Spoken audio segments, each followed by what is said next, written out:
Okay, get ready because in 2026, something huge is on the horizon that's going to affect the paychecks of literally millions of people. We're talking about the 8th Pay Commission.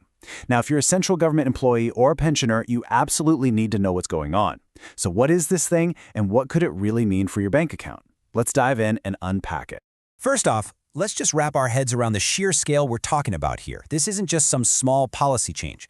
We're looking at a new pay structure that is going to directly hit the wallets of about 50 lakh central government employees. That's 5 million people currently on the job.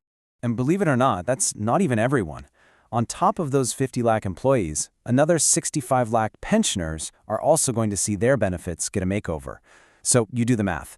When you add it all up, we're talking about a massive financial event that's going to touch the lives of more than 1 crore of people across the country. That's huge.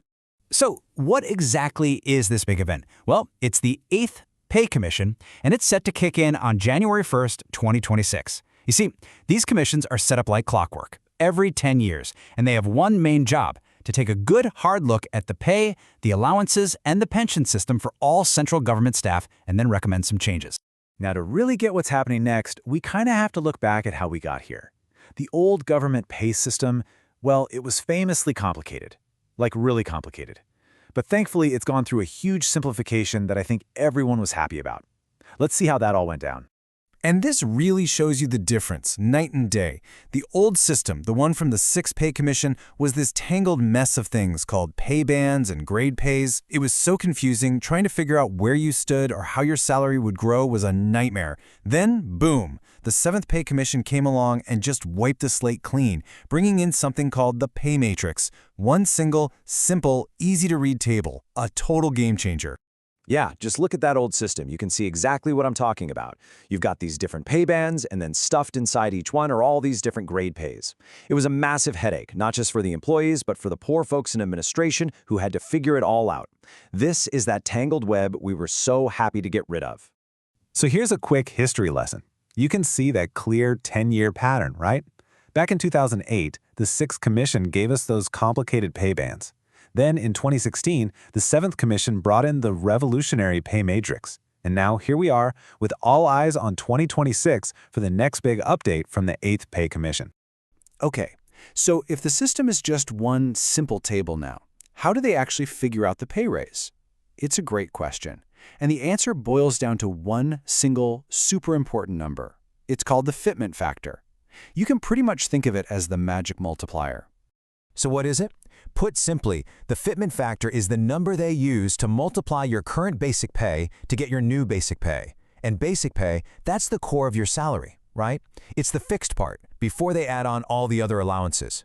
The Commission comes up with this multiplier after looking at things like inflation and how the economy is doing. Then they just apply it straight to what you're earning now. And the best part is, the math is super simple. You literally just take your current basic pay, the number from the 7th Pay Commission's matrix, you multiply it by whatever the new fitment factor is, and voila! That's your new, revised basic pay for the 8th Pay Commission. It really is that easy. Okay, so to get a feel for what we might expect, it helps to look back. The 6th Pay Commission, they used a fitment factor of 1.92. But then, for the 7th Pay Commission, the one we're on now, it jumped way up to 2.57. So why such a big leap?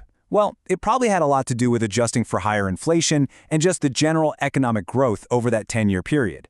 This history is really important because it sets the stage for what could happen this time around. All right, so we've got the backstory and we've got the formula. Now, for the really interesting part. Let's plug in some actual numbers and run through a few different scenarios to see what this could actually mean for your paycheck. Okay, first things first, we need a starting point.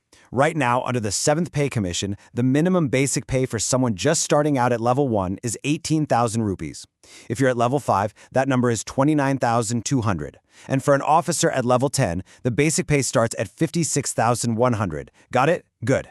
Okay, let's look at scenario number 1. We'll call this the conservative option. Let's say the 8th Pay Commission decides to use a fitment factor of 1.92, just like the 6th one did. In that case, that level 1 salary would jump up to about 34,560 rupees. And that level 10 officer, their basic pay would pop up to over $107,000. A nice jump, but on the lower end. All right, now for scenario 2, the moderate or middle-of-the-road approach. Let's imagine they go with a fitment factor of 2.15. That same level 1 employee would now see their basic pay climb to $38,700. And the level 10 officer's salary? That would cross the $1,20,000 mark. You know, this kind of number reflects a balance between inflation and other economic factors. And finally, scenario 3. Let's call this the optimistic outcome. What if the Commission decides to be generous and uses the same 2.57 factor from the 7th Pay Commission? Well, in that case, the level 1 basic pay could shoot all the way up to 46,260 rupees. This would be the biggest hike by far, and it's definitely the one a lot of employees have their fingers crossed for. So this is all really interesting when you think about individual salaries, right? But what about the country as a whole? What does this mean for the entire economy? Let's zoom out for a second and look at the big picture. Get this, the estimated cost to the government for this whole pay revision is a staggering 1.8 lakh crore rupees. That is an absolutely massive number. A single decision like this injects a huge amount of money directly into the economy, which just shows you how important this is on a national level. So we know the new pay scales are definitely coming in 2026. We know how the math works, we've seen the different possibilities, but at the end of the day, it all comes down to one single crucial question. And that really is the 1.8 lakh crore rupee question, isn't it? What will that final fitment factor actually be? Will they play it safe, go for the middle grounds, or will it be an optimistic number? The answer to that one question is going to shape the financial future for over 1 crore of government employees and pensioners. I guess we'll all have to wait and see.